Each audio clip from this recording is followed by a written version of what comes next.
નમીનાથ ભગવાનનું જીવનચરિત્ર।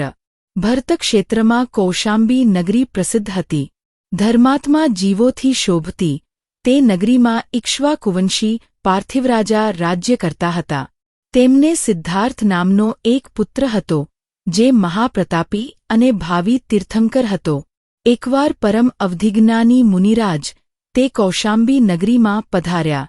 મહારાજા પાર્થિવ તથા રાજકુમાર સિદ્ધાર્થ તે મુનિરાજના દર્શન કરવા ગયા અને ધર્મોપદેશ સાંભળ્યો।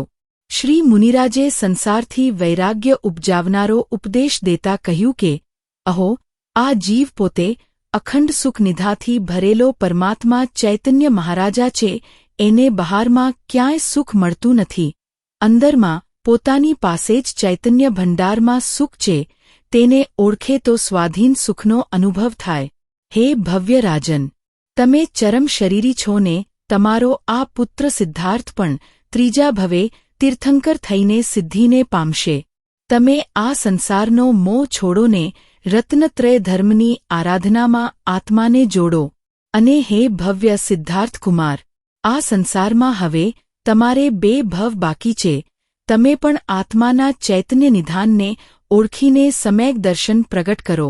અહો, મુનિરાજના શ્રીમુખેથી આવી ઉત્તમ વાત સાંભળતા બધાના હર્ષનો પાર ન રહ્યો।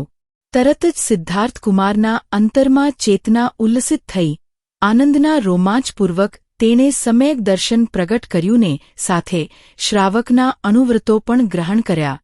મહારાજા પાર્થિવનું ચિત્ત પણ સંસારથી વિરક્ત થયું। તેણે કૌશાંબીનું રાજ્ય સિદ્ધાર્થ કુમારને સોંપીને જિંદીક્ષા લીધીને રત્નત્રયની ઉત્કૃષ્ટ આરાધના વડે કેવળ જ્ઞાન પ્રગટાવીને મોક્ષ પામ્યા। કેટલાક વર્ષો બાદ રાજા સિદ્ધાર્થનું ચિત્ત પણ સંસારથી ઉદાસ થયું। બરાબર તે જ વખતે મહાબલ નામના કેવડી ભગવાનનું કૌશાંબીમાં આગમન થયું। તેમના ચરણોમાં નમસ્કાર ફરીને સિદ્ધાર્થ રાજાએ જિંદીક્ષા ધારણ કરી। તે જ પ્રભુના ચરણોમાં રહીને ક્ષાયિક સમ્યક્ત્વ પામ્યા અને દર્શન વિશુદ્ધિ વગેરે 16 કારણ ભાવના વડે તીર્થંકર પ્રકૃતિ પણ બાંધી। તે એકાવતારી મહાત્મા ચારિત્ર વડે શોભી ઉઠ્યાને ઉત્તમ આરાધના સહિત સમાધિમરણ કરીને અપરાજિત વિમાનમાં ઉપજ્યા।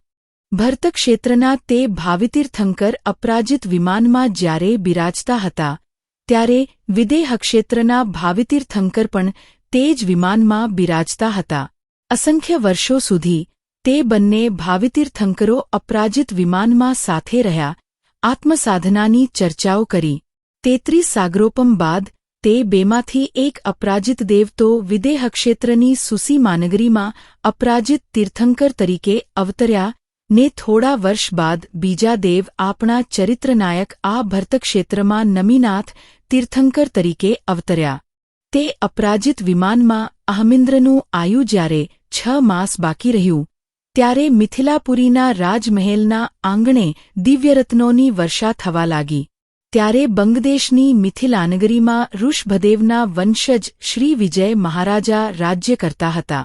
તેમની મહારાણી વખિલાદેવીએ આસો સુદ 15ના દિવસે મંગલ સ્વપ્નો જોયા અને તે જ વખતે અપરાજિત વિમાનમાંથી ભગવાન નમીનાથનો જીવ તેમના પવિત્ર ઉદ્રમાં અવતર્યો। ગર્ભસ્થ પુત્ર અવધિજ્ઞાની હતો ને પિતા વિજયરાજ પણ અવધિજ્ઞાની હતા। તેમણે અવધિજ્ઞાન વડે જાણીને કહ્યું, હે દેવી, તારા ઉદ્રમાં આજે રાત્રે દેવલોકમાંથી તીર્થંકરનો આત્મા અવતર્યો છે।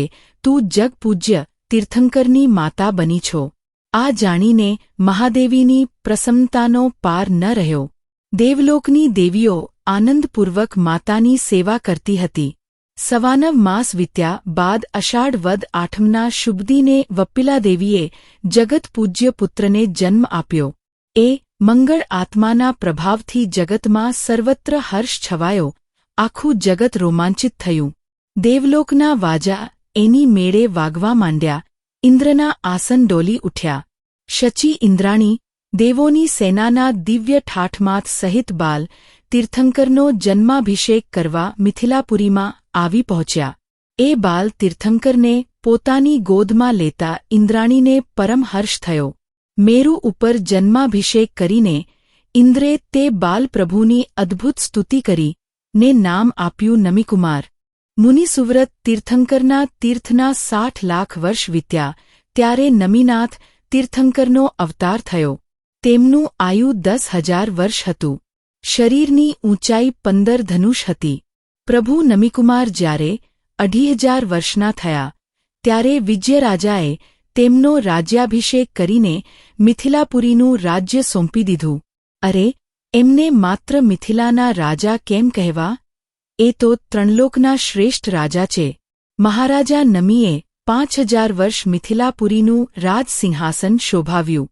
તેમના રાજ્યમાં પ્રજાજનો સર્વ પ્રકારે સુખી હતા ને ધર્મસાધનામાં તત્પર હતા. એકવાર વર્ષાઋતુમાં ચારેકોર હરિયાળીથી પૃથ્વી અદ્ભુત શોભી રહી હતી, જાણે રત્નત્રયના બગીચા ખીલી રહ્યા હતા.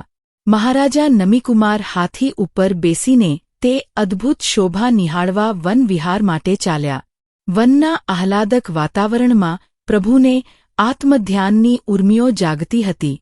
જ્યારે ભરતક્ષેત્રના પ્રભુ અહીં વનવિહાર કરી રહ્યા હતા ત્યારે વિદેહ ક્ષેત્રમાં અપરાજિત તીર્થંકરના સંવસરણમાં એક અદ્ભુત આનંદકારી ઘટના બની. શું બન્યું તે જાણવા માટે ચાલો વિદેહમાં. વિદેહ ક્ષેત્રમાં અપરાજિત તીર્થંકર બિરાજતા હતા. તેમને આજે કેવળ જ્ઞાન થયું હતું.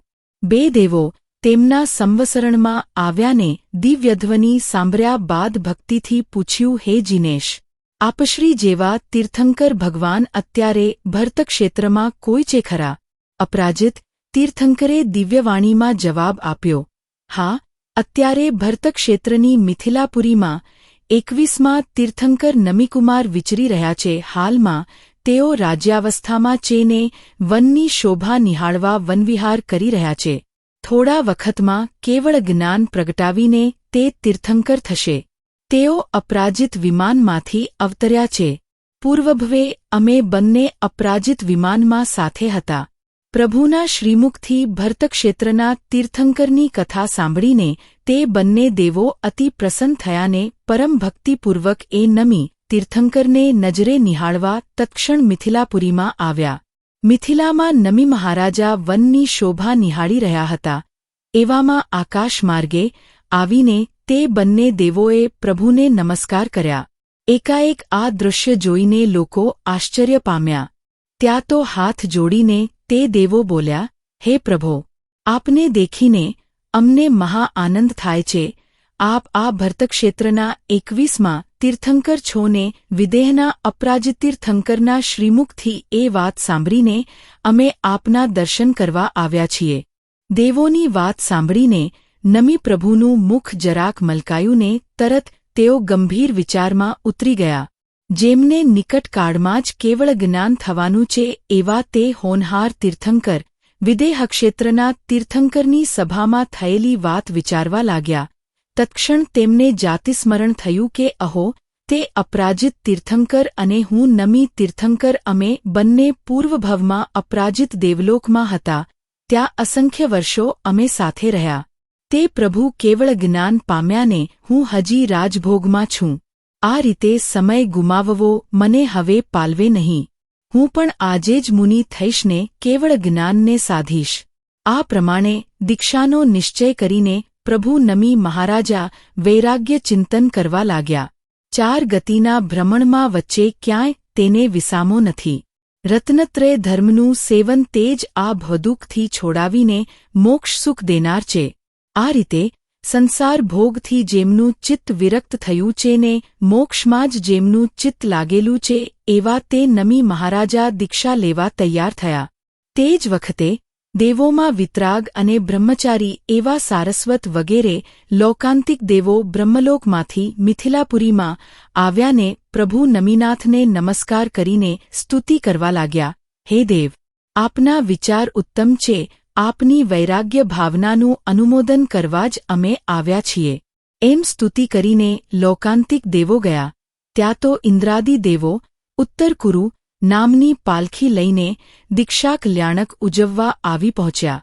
બરાબર જેઠ વદ નોમ નમીનાથ પ્રભુ સિદ્ધ ભગવંતોને નમસ્કાર કરીને સ્વયં દીક્ષિત થયા. ભગવાનની સાથે બીજા 1000 રાજાઓએ પણ જીન દીક્ષા લીધી. તે જ વખતે આત્મધ્યાનમાં એકાગ્ર થતા નમી મુનિરાજને મન પર્યયજ્ઞાન પ્રગટ્યું. મુનિરાજ નમીનાથને પ્રથમ પારણું વીરપુરીમાં દત્તરાજાએ કરાવ્યું. મુનિ દશામાં 9 વર્ષ વિચર્યા બાદ પ્રભુ નમી મુનિરાજ ફરી મિથિલાપુરીમાં પધાર્યા અને ત્યાં પોતાના દીક્ષાવનમાં જ માગશર સુદ 11ના દિવસે કેવળ જ્ઞાન પ્રગટ્યું. ઇન્દ્રાદિ દેવોએ આવીને સંવસરણમાં પ્રભુના કેવળ જ્ઞાનનો મહાન ઉત્સવ ઉજવ્યો. દેવો, મનુષ્યો અને તિર્યંચો પ્રભુની ધર્મસભામાં ઉપદેશ સાંભળવા બેઠા. પ્રભુએ શુદ્ધાત્મ તત્વનો અનંત મહિમા બતાવ્યો ને તે શુદ્ધાત્માના પરિણમનરૂપ મોક્ષમાર્ગનો ઉપદેશ આપ્યો. આવો સ્વાવલંબી મોક્ષમાર્ગ જાણીને ઘણાય જીવોએ પોતાના આત્માના આશ્રયે શુદ્ધ પરિણમન કર્યું ને મોક્ષની સાધના કરી. તે 21માં તીર્થંકર પ્રભુના ધર્મદરબારમાં સુપ્રભદેવ વગેરે 17 ગંધરો સહિત કુલ 20,000 મુનિવરો બિરાજતા હતા.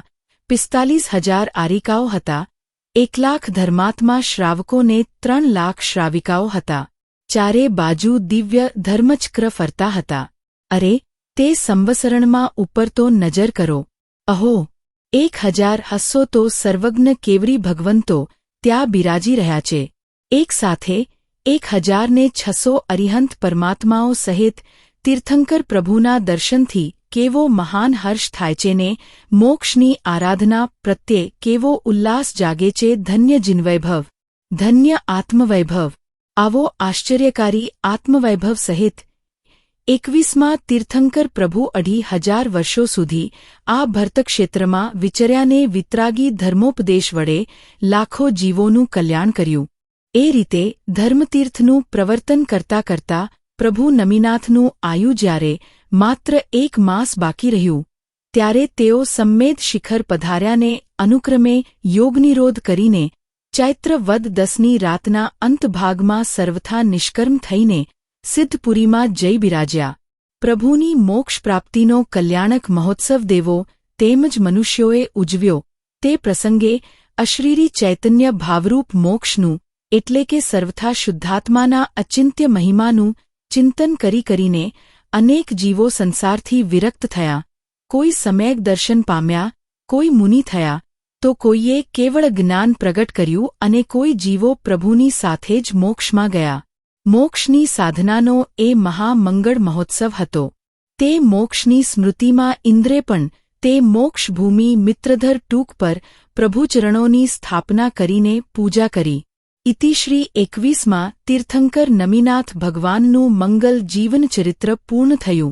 આવી વધુ કહાની સાંભળવા માટે જૈન લાઇબ્રેરી ચેનલ સબસ્ક્રાઇબ કરવાનું ભૂલશો નહીં.